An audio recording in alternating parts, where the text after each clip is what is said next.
So we're here with Ian Robertson from farms here at Yarrick, Merinotech WA Nucleus Manager.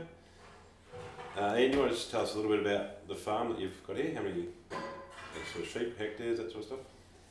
We've got about 1,100 hectares, fairly mixed soil types, but all reasonable quality. And we shear about 10,000 sheep, including lambs, a year. Put in about 33% crop, just a wide range of 5-year crop rotation. Not sure what else you want to know, mate. So how long have you been running the Merinotech Nucleus? Since its inception back in 1989. Yeah. And so what happened in 1989? What happened and what was the formation? Well, all of the farmers that were initially in Merinotech were previously running AMS flocks, so they were all used to measuring sheep.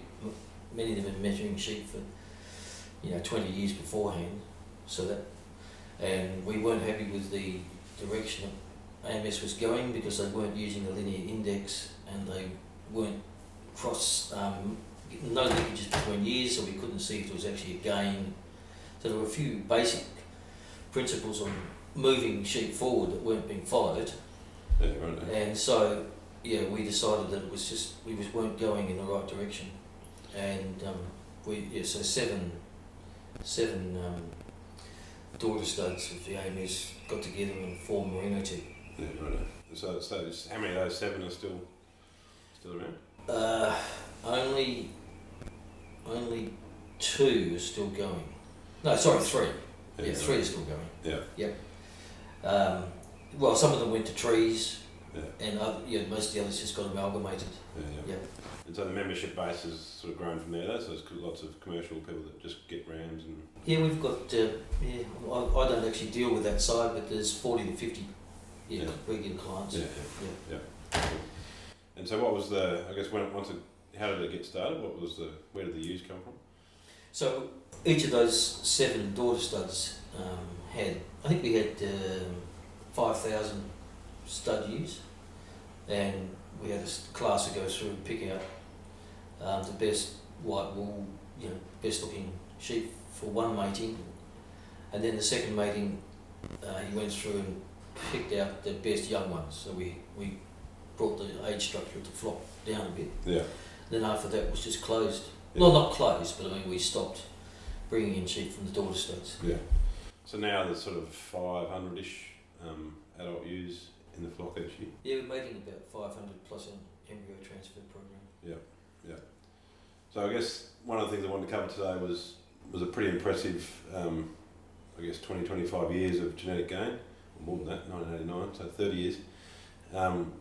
And I guess the 20 years that I can see in terms of genetic gain is across lots of different traits. You're making consistent genetic gain. What do you think that is? Well, we do follow really good genetic principles. So when we formed, we got 15 of the best scientists and geneticists to design an ideal program to make steady progress. Back then, without all the technology, they said if we do everything correctly, we could shift at 2.2% per generation. And so that's what we set up. So you make sure that you follow those proper genetic principles. You have link size, you select on merit in terms of indexes. I don't know how many principles you want me to go through, but you follow all those principles. Yeah. And then you just pay careful attention to conformation and all those sorts of things. And the genetics works and it tells you what you'll do, so if you do it properly, that's what happens. Yeah. And so each year the rams that go out to the stud ewes, how many times do they get used, that sort of stuff? Well, rams are only used once, except as the link ones. So we have 2 link rams a year, and then we use between 8 and 11 new ones, and that tends to depend on how many new traits or features we're chasing. You have to get a broader number if you're chasing a lot, and smaller if you're pretty happy with where you are at the time. So very little, I mean, obviously some introductions of genetics, but if I look through your pedigrees, they're kind of knee deep in Merinotech. How have you managed to keep inbreeding down, and with what some might consider not a massive stud, only 500 or 600 ewes, but make great genetic gain and great and kept inbreeding at bay? well, we've never used more than 2 rams from any particular sire, and if possible, I like to have just each ram that we use in a new year is the only one from that sire group. So you're trying to maximise how good that one is. So that way, that keeps your inbreeding index down just by using such a large number. I mean, we have got into a little bit of trouble with inbreeding recently because we've been pushing for a rapid change to pure pole, and that necessarily means it is a smaller number. Yeah. So, but otherwise, we've been that sort of thing, paying attention to inbreeding. Yeah. So, what are your, I guess, we're Merinotech are just about to redesign an index. What do you think the next 10 years holds for the merino sheep industry? What are the things that might be more important now than they were in '89 when you got going, or the last time the index was updated? well, there's quite a lot of interesting research around. I mean, obviously, how long we can continue mulesing for is a major issue, given especially that New Zealand has gone to non-mulesing, and they do generally tend to set the trend. So that's an issue we have to contend with.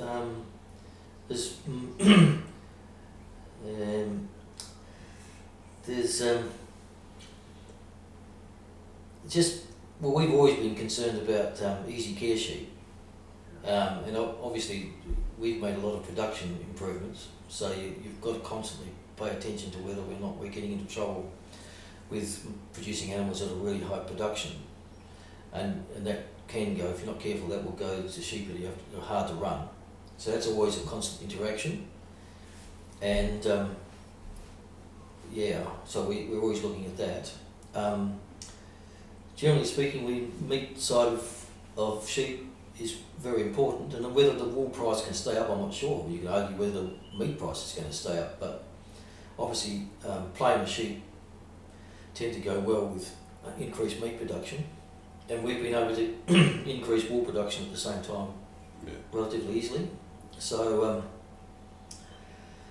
that's we're already fairly good for worm resistance, so I'm not sure how much further we'll push that, but the index will probably have a slight decrease on worms from where we are, about -42%.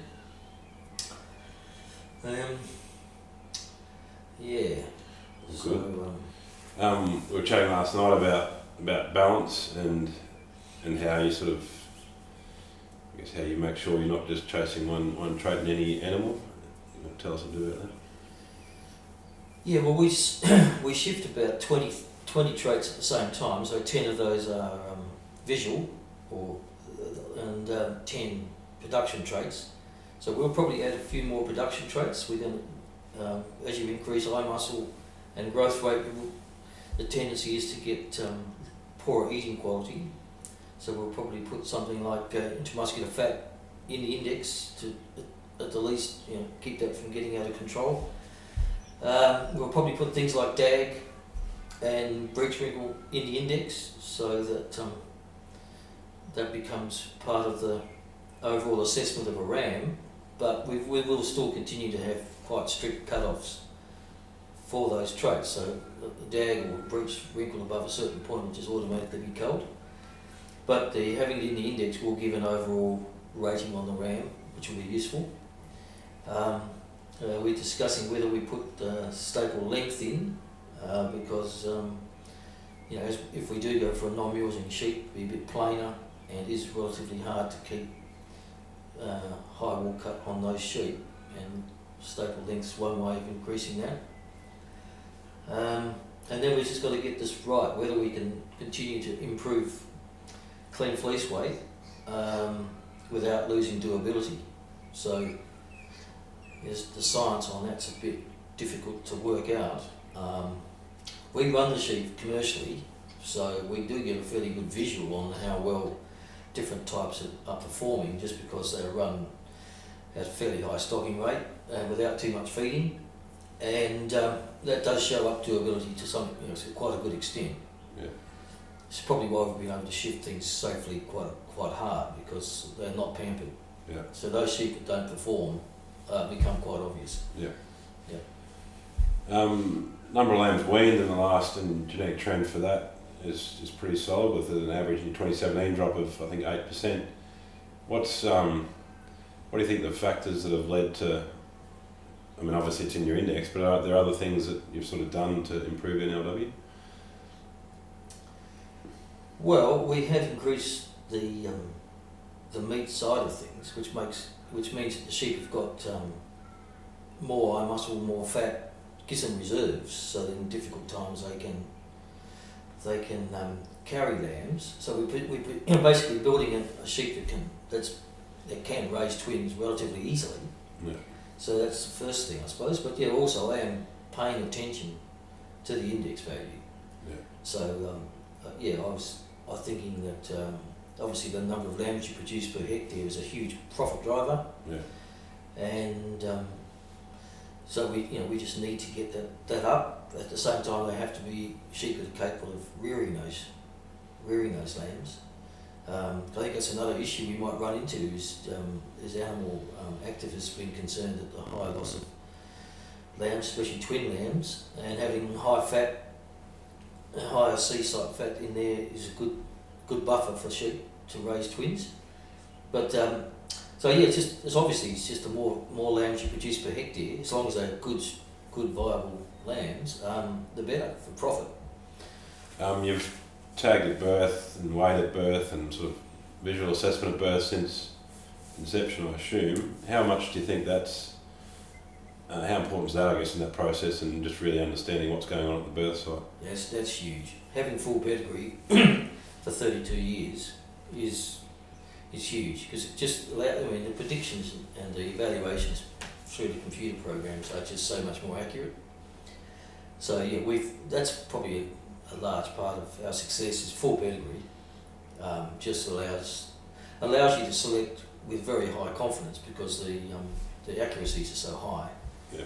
And it also allows you to see the spread, because once you've got high accuracy, the computer predictions really much more.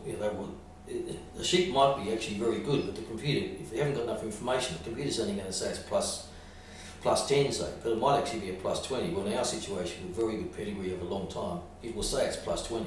Yeah. And it'll separate that from a plus 10, for the number of lambs weaned, because the confidence level, the accuracy's there. So that means that just gives you so much more ability to shift, because you're not just choosing between several sheep at 10, you're choosing between sheep right up to 20. Yeah. Yeah, it's yeah. Say for a number of lambs weaned. Yeah. So I think I've been around a few lambing paddocks, and I think your approach to it's one of the better ones I've seen. You want to just talk us through some of your principles when you're catching lambs? Right. Well, we tend to have mobs of either one mob of 500 or two mobs consisting of the twins and the singles, and having all twins in one mob has its difficulties because of the potential for mismothering, like fighting over twins, but it does enable me to, because our scan is very accurate, so if there's a lamb wandering around and there's one mother with only one lamb, then you can give it to her, and nearly always it's hers. So that's quite useful because I'm going around for about 8 hours a day catching them in the paddock. You can cause a bit of mismothering, especially in bad weather. So that's quite handy to separate them into twins and singles. Basically, you've got to try to think of convincing the sheep that you're not a predator. So you move slowly. You try not to run at all. So if you're doing everything right, you should be able to walk up to most merino ewes and pick their lambs up. You may have to take a few steps, but yeah, it's very rare I have to break into a run. As I'm getting older, that's something I try to avoid. Yeah, I think to me that's the key. The non-running, so that everything's and I guess the sheep over the years have adapted to that, and I think in my head I think there's something in that for like that upsetting the birth site, and the sheep that have sort of excelled under that scenario must be helping drive NLW to improve. I think that's been Must be. helping the number of lambs weaned to be improved, because there is, compared to being left alone and never being disrupted, like the ones that don't get mismothered and don't get lost because of that process are probably the more maternal combinations and stuff. I don't know, like I think that's Tim Lemming's sort of concept, I suppose, and I think originally I didn't necessarily agree with it, but the more I think about it, the more it's real that disrupting that birth site a bit to tag them is probably a good thing for selection pressure for number of lambs weaned. Well, I try not to cause too much grief, but especially in bad weather, it can be a bit challenging. Yeah. Because the sheep just move a little bit and leave one lamb behind because it's cold, and then the ewe goes back between them, and I suppose you get a better mothers. Yeah. Get them both back together again, and the really bad ones will between the two until they die. But we don't have that much bad weather, thank goodness. We tend to meals around about 110% in the stud, despite all my interference. Yeah. So it's still pretty high. I probably cause, I estimate I cause about 5% losses. Yeah. That's my estimate. Yeah. Which is annoying, but having the really good pedigree is just phenomenal. Yeah. And I get the birth weights, which is really good. And I scored for numerous things at birth, so even the ones that die, we got a really good understanding of the dams and the sires from catching everything and weighing everything. So I think that information's very useful. Yeah. It's probably now a lot of the information will become more useful because I've got a lot of data like flight distance for the use. That's all there. Yeah. Yeah. And I think the computers are going to start playing with that soon. Yeah. So on those sort of, I guess, physical or subjective traits, in addition to the however many traits you measure, there's another 10 that you sort of assess subjectively, and I guess 30 or 40% of your selection pressure goes out on non-measured traits. Is that a fair summary? Well, yeah. I mean, recently probably even more because of going rapidly to pure pole. So we haven't used a non-pole ram for some time now. But there's still a few ewes which are just so high ranking it's a bit hard to cull them even though they're pH. But but generally speaking I would have thought 30 to 40%, probably closer to 40. Yeah. Yeah, because you're pushing the boundaries in terms of production and everything, and you've got to pay attention to wool quality, conformation, durability, just how strong they are. Pigment issues, everything. Yeah. Though we haven't got much pigment, but in the old days when we started, we had you start off with a whole list of things you want to change, and as you change them, more characteristics become important. So. Yeah. Have you ever added up how many traits you actually score and measure? I did a few years ago. I worked out we had 74 pieces of information on every hogget. And I think that's probably a bit bigger now. Yeah. So we've probably got 80 pieces of information on every sheep. Yeah. Yeah. I suppose we should mention too, we do measure every hogget. Every sheep is measured, so there's never any culling until the final cull, which that improves your accuracy for everything. So we haven't talked about that, but that is, so there's quite a few sheep which we are saying we cull 40%, but quite a few of those I've known are culls from the day they were born. Yeah. But we keep them there so that we get proper averages on the sire and proper evaluation of the ewe. Yeah. So that's, I think that, if you're not culling gives you your accuracy. Yeah. And trying to get as close to 50 lambs per ram per sire is also a useful tool in having higher accuracy. Yeah. So. Cool. Well, I think that's a good coverage of anything else you'd like to tell the team. Anything we've missed? Not really sure, Mark. I mean, obviously it is true that if you follow good genetic principles, then you make good progress. Yeah. Anybody who tells you that's just not following good genetic principles. So. Yeah. In fact, the trouble is making sure you're not going somewhere you don't want to go, because you'll go wherever you're pointing. Yeah. So I suppose one of the things I'd say is, if you're selecting for one thing, there's usually a negative correlation somewhere else, and you need to be paying attention to the consequence of selecting for one thing. Like heavy cutting sheep will tend to be less good, less easy to run, high stocking rate, and they'll be broader in general. And they'll have so there's all sorts of negative correlations with any trait you push. So you have to watch all those other things. Basically, as soon as we start selecting for one thing, we try and pay attention to all the negative consequences and measure them as well, and cull any of those ones that are unacceptable, or else you just include them all in your index. Yeah. So I suppose that's one thing. You can go on with sheep production forever. It's a wide subject. Yeah. Do you know, just quickly, the use of genomics, I guess, other than pole horn, you're still most of your breeding values are largely quantitative or measured. So genomics is sort of is here. You're genotyping animals, but how much are you relying on that information? We've probably got genotype on about 170 of our sires over the years, so we've got quite a large record in terms of sires. And most years we do 100 to 200 of our younger, hogget age sheep, and that's partly for polling and partly to have some interesting information on the sheep. It doesn't add a huge amount of accuracy to our figures because we are already very accurate, but it does give us an interesting insight into muscular fat, shear force, and various other traits. So there's a bit of interesting information there, and you never know. You never know when genomics is going to throw something up that we all agree is important and we didn't know was important. It might start throwing up something about durability or feed efficiency, and if you've got all these tested animals, then suddenly you'll be able to say, okay, these sheep are really good for some factor which is important for something we didn't know about.